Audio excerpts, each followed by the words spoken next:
This topic is something which we are always trying to evaluate and improve our integrity. I hope that all of you are looking into that. I look at it every day in my life. I try to. Because I have made mistakes in my life. I've had times when I jeopardized my integrity. I did. But sometimes I realized it happened without my realizing because of lack of wisdom. That's in the past. And I was always trying to find a way that I would take it up another notch. Very nice to see you all here. Hi Faizan. We'll start in less than a minute. So I'll introduce myself. For those who don't know me, I'm an author of the book Through the Golden Door.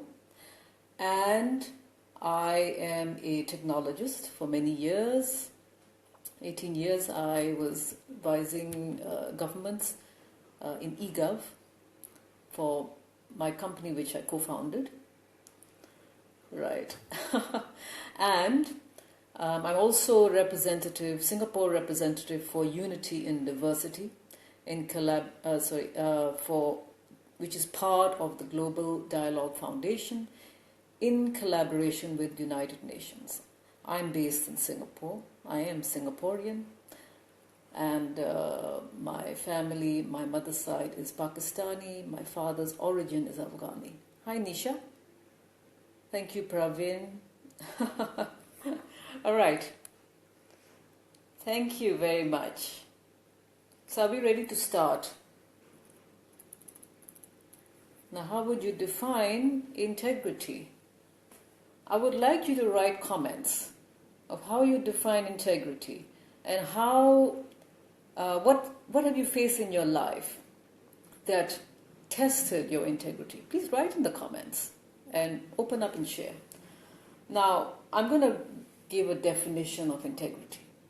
Okay? Let me read out here. I've written it down here. Integrity is the qualification of being honest and having strong moral principles or moral uprightness. It is generally a personal choice to hold oneself to that. The quality of being honest and having strong moral principles and moral uprightness. So that state of being whole and undivided, that upholding of a territorial integrity and national sovereignty, that's at the society level, that's also integrity. So personal and your individual and then your societal community level integrity. Why is integrity so important?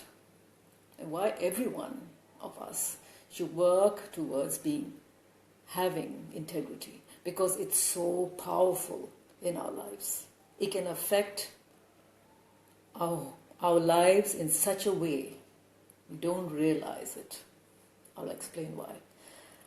I've written here, integrity is a powerful attribute of the life of any person who believes in God's existence. Okay? Because when you believe in God, you are taking yourself to another level, that you want to be at that level of you could say, a child of God, a God-like state. And that is, an attribute is having integrity. When you have integrity, you are dependable. Just as you want God to be there for you, to be loyal to you. Whenever you are down, He is there. He is dependable. So that's integrity is for us to also be the same, to be dependable to others. To be a person of your word. That when you say something, you mean it.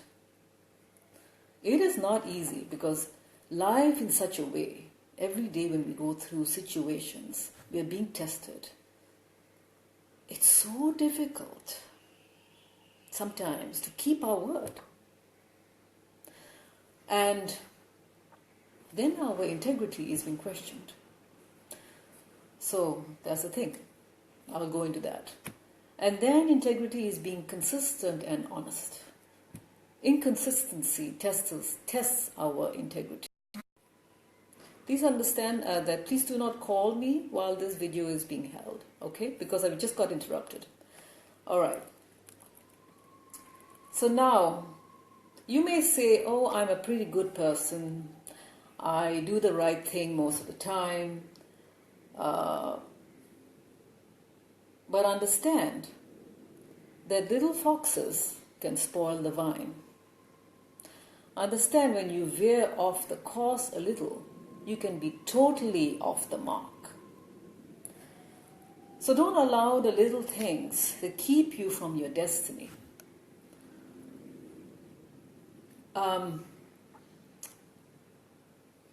Because your destiny is there for you and you may miss it because of these little things that you have failed in maintaining your integrity.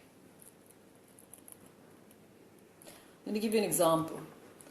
Like you may need some paper at home, but you take the paper from the office and you use it quietly. You bring it at home. You are in a rush and you need to go to the shopping center. You quickly park your car and you park it in the handicap zone because that's the one that's available. And you just rush and you occupy that space even though you are not handicapped. That is, again, another test of integrity. So you are showing that side of yourself, you're acting in the wrong way. Let's say, for example, as a woman, to win a deal, business deal, to give yourself sexually to get that deal. Perhaps for a man also. And that is happening so much in the business world. To give ourselves just for that business deal, and then you compromise your integrity. I've had many situations of that. I'll tell you, even though I was doing, as an entrepreneur, government contracts, business contracts, I was asked that. And I said no. This could have made me very, very wealthy. But you know what? Ultimately, what's in my heart is more important than what's in my bank account. So there have been times when I was cornered and tested and asked to offer myself. And I said no. So, and I'm sure many women face this. And the easy way out is always to just or say yes and, nobody's going to know, nobody's going to find out, let me have a two-face. But that's the thing. It is happening all the time, everywhere in the world. And sometimes the people who look so pious, people who look like they have got such good standing, are the ones who are living a very, very false life. In their hearts is something else completely. In their faces, they have a poker face. But ultimately, only God can see your heart. And I will tell you a little bit more about this now. Ultimately, you cannot keep things hidden forever. I'll touch a little bit about science now. In quantum physics, there is a theory called the unified field theory. Everything is actually connected. We are a field, a spirit, each of us. Each of us has a spirit. Each of us are connected. So no matter how much you try to hide, ultimately, the information is going to come out. I'll tell you, for example, you cannot really hide from your family. And you cannot really hide from your children. If you're doing something bad that tests your integrity, and you think your children are not going to find out, and you try to teach your children something else, eventually they will, because especially children are very, very connected to they're more pure, so they can receive things more easily. So sometimes we find that our children are upset with us because they can see that we lack integrity. So that's the thing. Yes, So I will talk about a few more things. Now, what are the things actually that makes our integrity, that we start to question, that there's questioning our integrity when it's all about you? You can say it's about God. You can say it's about others. But in your heart, it's all about you. Now, is that being a person who is selfless or selfish, but saying something else by word, but not really meaning in the heart? Eventually, that will come out. Unified field theory. The global mind is another word for it. Now, the other way to test your integrity is that when your self-esteem goes up and down based on opinions of others. So when someone says certain things about you or someone else says something else, your self-esteem gets affected. So that puts your integrity in question. A secure leader can see the right way and lead people there through the tough conditions. An insecure leader will bend at the change of the public opinion, and that's going to test your integrity. So we have to be secure as a leader so that we can maintain our integrity. So that's essential. Hiding things, I mentioned earlier. There are certain things you do hide. You keep certain things to your inner circle, but you cannot hide everything. Ultimately, it goes out. It'll come out eventually. So many of us are hiding things, keeping secrets, making lies. So many of us are doing that. Please understand, please do not call me while I'm having a video call. Alright, please do not call me while I'm having a video call. I'm just stopping this one here because someone's calling me all the time. Alright, so thank you very much. Now, I apologize for that. Yes, you shouldn't tell people everything. But within your inner circle, you should be open.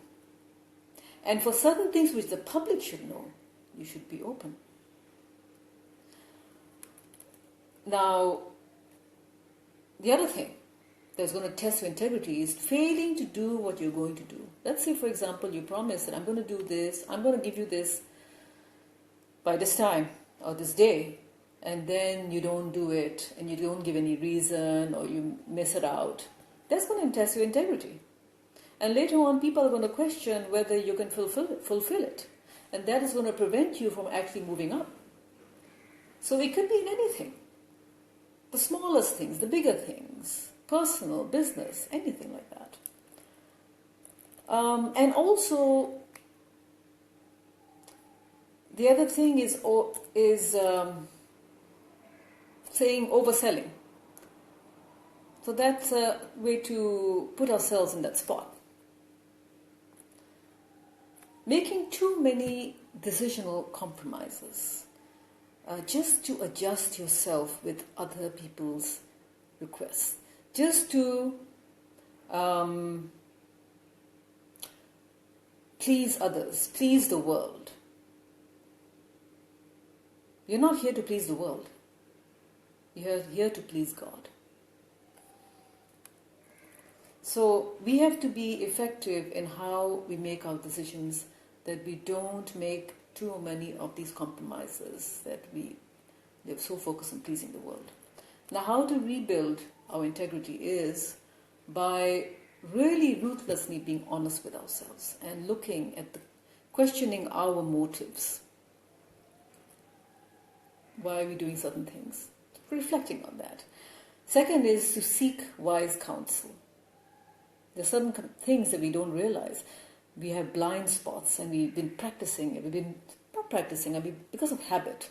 We don't realize. Many things we do it without being conscious about it. So having wise counsel, having a coach to see those things, I have that too. Deciding to honor God and not to please people. To be appropriately, that's number 4, transparent. Part of being honest with yourself is being honest with others. Now, 5th, put yourself first when it comes to personal growth. If certain things you cannot do, don't do it. If you cannot cater to everyone, don't. If you need to be away, do that. I'll give you an example of Jesus. Jesus prepared himself for 30 years before ministering for 3 years. And during those 3 years, he often disappeared to pray. So you can only give what you've got. Now he spent 4 whole seasons in his life receiving from God what he needed to give to the world. There are still many times when I cannot give myself and I have to be away. I turn off my phone. I'm not approachable at times because I have to get myself realigned. I have to get myself brought up and also to learn more and bring myself up. So I can't always give myself. If I'm always giving myself, I will lose a sense of direction for my own self. And that will question my integrity. So we have to constantly feed ourselves. That feeding has to continue. Spending time with God. Spending time alone. Going on a sabbatical. Being on a retreat. Those things are important. Or just being by yourself for a little while. Just spending time with family. Nobody else. That's important. So put yourself first when it comes to personal growth. So you don't have to be a slave to everyone all the time. The final note is that if you're faithful and choose integrity in the little things, God will make you a ruler over much. Don't just look at these things as character flaws and think that's what's at stake. When a crisis hits, if you have integrity, you will have people who will be there to help you. But if your integrity is tested in the past, you may not have people there to help you. So go through those difficult times when you have integrity, those difficult times when they come, you're prepared for it. That's so important. It's more important than anything else in the world. It's more important than your image. It's more important than how much money you have in bank account. What's in your heart, ultimately, what the noble objectives you have in your heart is ultimately most important. I thank you very much. And any comments, whether you agree or disagree, that's fine. I thank you very much. My website, Tahira Amir Khan, and my YouTube channel, Tahira Amir Khan. Thank you very much.